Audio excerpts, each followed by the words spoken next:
சூப்பரான எபிசோட் வந்திருக்குன்னே சொல்லலாம். மிஸ் பண்ணாமல் ஃபுல்லோடையும் கேளுங்க. இந்த வீடியோ பிடிச்சிருந்துச்சுன்னா லைக் பண்ணி நம்ம சேனல் கண்டினியூ ஆதரவு வந்துட்டாங்க. சிபி கிட்ட செல்வரத்னம் தான் வந்து பேசுகிறாங்க. தமிழ் அங்கே தான்ப்பா இருக்கா, போய் பாருப்பா, நீ தேடுற பொண்ணு அங்கே தான் இருக்கான்னு சொன்னோன்னே அங்கே அதிரடியாக போய் தமிழை வந்து மீட்டெடுக்கிறாங்க. சிபி சார், நான் ஒரு முக்கியமான விஷயம் வந்து சொல்லணும். என்ன? யார் தெரியுமா இங்கேருந்து காப்பாற்றினா? யார்? என்னோட அப்பா தான். அவர் இங்கே தான் எங்கேயாவது இருக்காப்புல. எனக்கு நல்லாவே வந்து தெரியுது. அவரை சுற்றி இருக்கிற மறைஞ்சிருக்கிற உண்மையெல்லாம் கூடிய சீக்கிரம் வெளியில் கொண்டு வந்துடலாம்ல. ஆமாம் சார், அதுதான் இப்போதைக்கு ரொம்பவே முக்கியம். உனக்கு காணும்னு சொல்லிட்டு எல்லோரும் தேடிட்டு இருப்பாங்க. நம்ம போய் வீட்டுக்கு போகலான்னு சொல்லிட்டு வீட்டுக்கு வந்து வந்துடுறாங்க. பிரகாஷ், எங்கப்பா சிபிக்கு வந்து ஃபோன் அடிச்சியா அப்படின்னு சொல்லும்போது தமிழை வந்து அழைச்சிட்டு வந்துடுறாங்க. அப்பன்னு பார்த்து, என்னம்மா ஆச்சு உனக்கு? யாரால் என்ன பிரச்சனை வந்துச்சு தெரியல. அந்த குறிஞ்சிநாதன் தான் காரணமாக இருப்பாருன்னு நினைக்கிறேன்.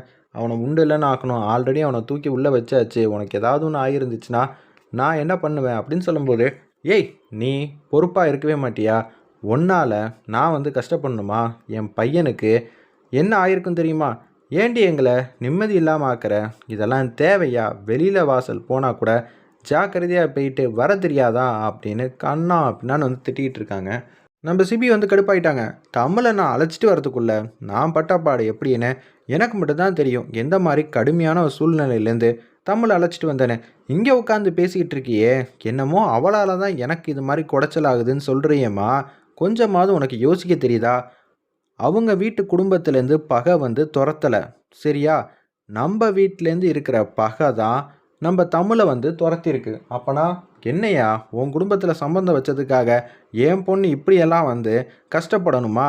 என்னையா உன் குடும்பம் நிம்மதியாக வந்து உங்களால் வாழ முடியாதான்னு அவங்க வீட்டிலேருந்து இதே மாதிரி செம்மையாக கத்தியிருந்தா உனக்கு தெரிஞ்சிருக்கும்.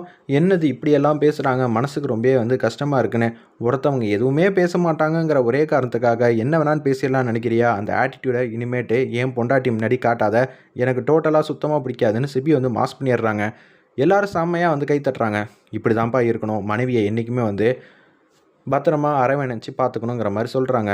சரி, முதல்ல அவங்க வீட்டுக்கு வந்து கூட்டிகிட்டு போகிறேன். கூட்டிகிட்டு போயிட்டு தமிழ் இருக்கான்னு சொன்னால் தான் அவங்க சந்தோஷமாக இருப்பாங்கன்னு சொல்லிட்டு அந்த இடத்துல வெளியில் வந்து வராங்க.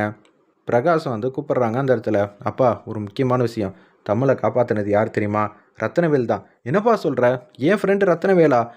நீ பார்த்தியாப்பா அப்படின்னு சொல்லும்போது, இல்லை, அவர் கடைசி நேரத்தில் வந்து காப்பாற்றிட்டு காணாம போயிட்டாப்புல. அதனால் என்ன எதுவும் தெரில, நம்மளை சுற்றி தான் அவர் வந்து ஒளிஞ்சிருக்காப்புல. தமிழை கைவிட்டுறாதப்பா. ரத்னவேல் ரொம்பவே நல்லவன்ப்பா. நீ வந்து கவனமாக இருப்பா. இங்கே தான் எங்கேயாவது இருப்பாங்க. நீ முயற்சி பண்ணனா கண்டிப்பாக ஏதாவது செஞ்சிடலாங்கிற மாதிரி பிரகாஷ் வந்து சொல்கிறாங்க. சரின்னு சொல்லிட்டு ஜெயாராணி முன்னாடி வந்து நிற்கிறாங்க நம்ம தமிழ். அந்த இடத்துல ஜெயாராணிக்கு மனசு ஃபுல்லாக வந்து சந்தோஷத்தோடு வந்து கண்ணீர் விட்டு அழுகுறாங்க. நீ வந்துட்டியாம்மா, எனக்கு எவ்வளோ தெரியுமா வந்து ஹாப்பியாக வந்து இருக்குது. நான் இவ்வளோ நேரம் வந்து கஷ்டப்பட்டுட்டேன். அம்மா, இன்னொரு விஷயம் நான் சொன்னேன்னு வச்சுக்கிங்க, நீ முகம் ஃபுல்லாக வந்து சந்தோஷப்படுவ. என்னை காப்பாற்றினது யார் தெரியுமா? மாப்பிள்ளை தம்பி தானே, வேறு யாராக இருக்க முடியும் அப்படின்னு தேன்மொழி கேட்குறப்ப, இல்லை, நம்மளோட அப்பா ரத்னவேல் தான். அப்பா இங்கே தாம்மா எங்கேயோ இருக்காரு. கண்ணெதிர வந்து பார்த்தாரு. பார்த்துட்டு ஏன் மௌனமாக இருக்காப்புல? அவரெல்லாம் உன்னை விட்டுட்டுலாம் போகலாம் வாய்ப்பே இல்லையே. என்ன நடந்துச்சு அப்படின்னு சிபி இன்னொரு வாட்டி இங்கே வந்து கேட்குறாங்க. அப்போன்னு பார்த்து நடந்த விஷயத்தெல்லாம் வந்து சொல்லும்போது ஏதோ ஒரு உண்மை வந்து மறைஞ்சிருக்கு. அவர்கிட்ட கேட்டால் மட்டும்தான் எல்லாமே வந்து தெரிய போகுது. நம்ம எல்லாரும் திருப்பியும் பழையபடி ஒரே குடும்பமாக ஆயிடுவான் தான் நான் நினைக்கிறேன்னு சிபி வந்து சந்தோஷமாக வந்து சொல்கிறாங்க. சரி தம்பி, நீங்கள் இந்த அளவுக்கு வந்து யோசிக்கிறீங்களே, அது வரைக்கும் சந்தோஷம்தான்.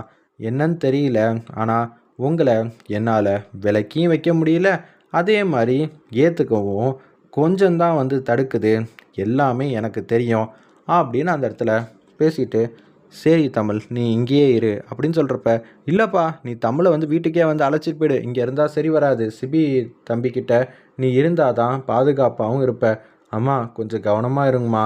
உண்மையான ஆள் யார் காரணங்கிற விஷயத்தெல்லாம் கண்டுபிடிச்சி அவங்கள தூக்கி உள்ளே வச்சாச்சு. இருப்பினும் நம்ம கொஞ்சம் கவனமாக இருந்தால் தான் நல்லா இருக்கும், பார்த்துக்கங்க அப்படின்னு. கவனமாக இருங்க, நாங்கள் கொஞ்சம் வெளியில் போயிட்டு அப்பா எங்கே இருக்காங்கன்னு பார்த்துட்டு வந்துடுறோமான்னு சொல்லிட்டு வெளியில் போகிறாங்க. அப்பன்னு பார்த்து ஒரு அதிகாரி வரத்துக்காக வெயிட் பண்ணுறாங்க. அவர் என்னோடய ஃப்ரெண்டு தான். இப்போ பார்த்த தகவல் எல்லாத்தையும் சக்தி கிட்ட சொல்லிட்டா கொஞ்சம் ஈஸியாக இருக்கும். அப்படியா, சரின்னு சொல்லிட்டு யோசிச்சுட்டே இருக்காங்க. அப்பன்னு பார்த்து சிபிக்கு வந்து ஒரு ஃபோன் கால் வருது. சக்தி வந்து வராங்க. கொஞ்சம் தள்ளி நின்று ஃபோன் கால் வந்து பேசிக்கிட்டு இருக்காங்க நம்ம சிபி. அப்பன்னு பார்த்து, ஓ அவர் தானே, இங்கே இருக்காரா? அப்பனா இந்த இடத்துலேருந்து கொஞ்சம் தூரத்தில் வந்து அந்த ஃபோட்டோவை காட்டி தேடினா போதும் அப்படின்னு சொல்லிட்டு இருக்கிறப்ப, அவரோட ஃபோட்டோவை பார்க்கணும் தான் இவ்வளோ நேரம் நம்ம சிபி வந்து வெயிட் பண்ணிகிட்டு இருந்தாங்க. கடைசி நேரத்தில் ஃபோன் வந்ததுனால தள்ளி நின்று பேசிக்கிட்டு இருக்காங்க. அந்த இடத்துல அப்பன்னு பார்த்து அவருக்கு ஒரு முக்கியமான வேலைக்கு வந்து பெரிய அதிகாரி வந்து கூப்பிடுறாங்க. சரி சார், நான் உடனே வந்துடுறேன். சரி தமிழ், நான் கவனமாக வந்து இதை வந்து சர்க்குலேட் பண்ணிடுறேன், நீ எதுக்கும் கவலைப்படாதுன்னு சொல்லிட்டு வண்டி எடுத்துகிட்டு போகிறாங்க. அச்சச்சோ, அவர்கிட்ட தானே ஃபோட்டோ இருக்குன்னு சொன்னேன், என்ன டக்குன்னு போயிட்டாரு, அவசரமான வேலை வந்திருக்கான், உனக்கு வேணால் ஃபோட்டோ வந்து அமுச்சு வைக்க சொல்கிறேன். சரி சரி, உங்கள் அப்பா தானே, பார்த்துக்கலான்னு சொல்லிவிட்டு அப்படியே வந்து தமிழ், நீ எதுக்கும் கவலைப்படாத, நம்பிக்கையோட இரு, எல்லா சூழ்நிலையும் வந்து சேர்த்து வச்சு பார்த்தா நீ எப்படி இந்த குடும்பத்துக்கு விசுவாசியாக இருக்கியோ உன் அப்பாவும் அதே போல தான் இருப்பாப்புல, அதில் மட்டும் எனக்கு மலை போல் நம்பிக்கை இருக்குது அப்படின்னு சிபி வந்து பேச ஆரம்பிச்சிட்டாங்க. என்ன சார், திடீர்னு உங்களுக்கு இவ்வளோ பெரிய மாற்றம்லாம் வந்து இருக்கே, இது எப்படி உங்களுக்கு திடீர்னு தோணுச்சுன்னு எனக்காக சொல்கிறீங்களா, இல்லை சும்மா சொல்கிறீங்களா? நான் எப்போதும் மனசில் என்ன தோணுதோ அதை மட்டும்தான் வந்து சொல்லுவேன்னு உனக்கே நல்லா தெரியும்.